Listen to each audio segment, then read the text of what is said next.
ആളുകളെ ഞങ്ങൾ അങ്ങോട്ട് കയറിയിട്ട് ആക്രമിക്കാൻ തുടങ്ങി. സാധാരണ നടന്നു പോകുന്ന ആളുകളെ, വൈകുന്നേരത്തെ ജോലി കഴിഞ്ഞിട്ട് പോകുന്ന ആളുകളെ ഞങ്ങൾ അങ്ങോട്ട് കയറിയിട്ട് ആക്രമിച്ചിട്ട് ചെയ്യും. അവരുടെ പൈസ തട്ടിപ്പറിക്കേണ്ട ആരുടെ പോക്കറ്റിൽ നിന്ന് ആ പൈസ തട്ടിപ്പറിക്കാൻ തുടങ്ങി. ഞങ്ങൾ 3 പേര് കൂടി ഒരാളെ മദ്യപിച്ചു പോകുന്നു. അതുപോലെ പുള്ളിയെ ബിവറേജ് ചെയ്യും. ആ ബിവറേജിന്റെ സൈഡിലൂടെ നടന്നു പോകുന്ന ആളുകളെ എന്ത് ചെയ്യും, അവരെ പോയിട്ട്, കാരണം അവര് ഓൾറെഡി മദ്യപിച്ചിട്ട് നടന്നു പോകും, അവരെ മതി ആക്രമിക്കും. എന്നിട്ട് അവരെ പോക്കറ്റിലെ പൈസ തട്ടിപ്പറിക്കും. സാധാരണ നോർമലി ജോലി കഴിഞ്ഞ് പോകുന്ന ആളുകൾ പൈസ തട്ടിപ്പറിക്കും. അങ്ങനെ ഒരുപാട് അപകടത്തിൽ നമ്മൾ പോയി പെട്ടു. അതെല്ലാം കഴിഞ്ഞ് ഏകദേശം കുറച്ചുകൂടി കഴിഞ്ഞാൽ എത്താൻ ചെയ്തു. ഞങ്ങളെ കുറച്ച് ആളുകൾ, ഈ പറയുന്ന ഞങ്ങളെ കുറച്ച് ആളുകൾ സമീപിക്കാൻ തുടങ്ങി. ഒരു ബൈക്ക് മോഷ്ടിച്ചു കൊടുത്തിട്ടുണ്ടെങ്കിൽ ഞങ്ങൾക്ക് 50 ഗ്രാം കഞ്ചാവ് തരാം എന്നൊരു അടിസ്ഥാനത്തിൽ ഞങ്ങൾ അങ്ങനൊരു സംസാരത്തിൽ ആ ഒരു സമയമായപ്പോൾ ഞങ്ങൾക്ക് ഒരുപാട് കോണ്ടാക്റ്റുകൾ ഞങ്ങൾക്ക് എത്തിപ്പെടാൻ തുടങ്ങി. എന്നുവെച്ചാൽ ഒരു ബൈക്ക് മോഷ്ടിച്ചു കൊടുത്തിട്ടുണ്ടെങ്കിൽ 50 ഗ്രാം കഞ്ചാവ്, ആ കഞ്ചാവ് ഞങ്ങൾക്ക് എന്ത് ചെയ്യാം, ബൈക്കാൻ തരാമെന്നൊരു സംസാരത്തിലേക്ക് എത്തി. അങ്ങനെ ഞങ്ങൾ ബൈക്ക് മോഷ്ടിക്കാൻ തുടങ്ങി. ഞങ്ങൾ 12 ബൈക്ക് മോഷ്ടിച്ച് ഞങ്ങൾ കൊടുത്തു.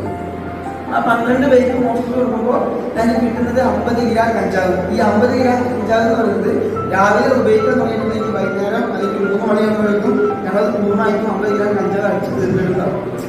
കാരണം ഏകദേശം 4-5 വർഷം തുടർച്ചയായിട്ട് കഞ്ചാവിനും ഈ പറയുന്ന എംബ്ലമിനും പശക്കും സ്റ്റാമ്പിനും വേണ്ടിയിട്ട് എൻ്റെ ജീവിതം പൂർണ്ണമായിട്ടും അതിന് വേണ്ടിയിട്ടായിരുന്നു ഞാൻ മാറ്റി വെച്ചിട്ടുണ്ടായിരുന്നു. അതെല്ലാം കഴിഞ്ഞ് ഒറ്റപ്പാലം എന്നെ ശ്രീകൃഷ്ണപുരം പോലീസായിരുന്നു പിടിച്ചിട്ടുണ്ടായിരുന്നു. ഞങ്ങളെ 12 പേര് പിടിച്ചത് ശ്രീകൃഷ്ണപുരം പോലീസായിരുന്നു. ആ സമയത്ത് ഞങ്ങളുടെ കൂട്ടത്തിൽ ഏറ്റവും പ്രായം കമ്മിയുള്ളത് 12 വയസ്സിലെ കുട്ടിയായിരുന്നു. ഞങ്ങളുടെ ഈ 12 പേരിൽ ഞങ്ങളുടെ കൂട്ടത്തിൽ ഏറ്റവും പ്രായം കമ്മി ഉണ്ടായിരുന്നത് 12 വയസ്സിലെ കുട്ടിയായിരുന്നു. ഒരാൾക്ക് 14 വയസ്സായിരുന്നു, ഒരാൾക്ക് 17 വയസ്സായിരുന്നു. അങ്ങനെ ഒരു 3 പേർക്ക് പ്രായപൂർത്തിയാകുന്ന കുട്ടികളായിരുന്നു. ബാക്കി 8 പേരെ ഒറ്റപ്പാലം സബ് ജയിലിക്കാനായിരുന്നു അയച്ചിട്ടുണ്ടായിരുന്നു. അങ്ങനെ ആ സബ് ജയിലിലേക്ക് ഞങ്ങൾ കയറി ചെന്നു. ഒരു 7 ദിവസം കഴിഞ്ഞു. 7 ദിവസം കഴിഞ്ഞപ്പോഴേക്കും ഞങ്ങൾ എന്ത് ചെയ്തു, കാരണം 1 ദിവസം 2 ദിവസം 3 ദിവസമൊക്കെ കഴിഞ്ഞു. ഈ 3 ദിവസം ഞങ്ങൾ എന്ത് ചെയ്യുന്നുണ്ട്, ജയിലിന്റെ ഉള്ളിൽ ഞങ്ങൾ ഇവിടുന്ന് പോകുമ്പോൾ സമയത്ത് ഞങ്ങൾക്ക് ഈ പറയുന്ന 11 ദിവസങ്ങളുണ്ട്. ഞങ്ങൾക്ക് ജയിലിന്റെ ഉള്ളിൽ വെച്ചിട്ട് ഞങ്ങൾക്ക് കഞ്ചാവ് കിട്ടും.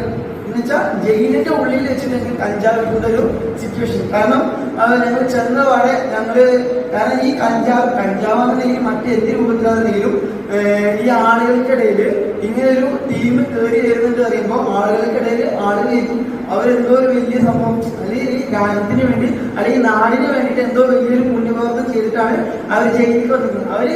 ഞങ്ങൾക്ക് എല്ലാവരും, ഞങ്ങൾ 12 പേർക്ക് ഞങ്ങൾക്ക്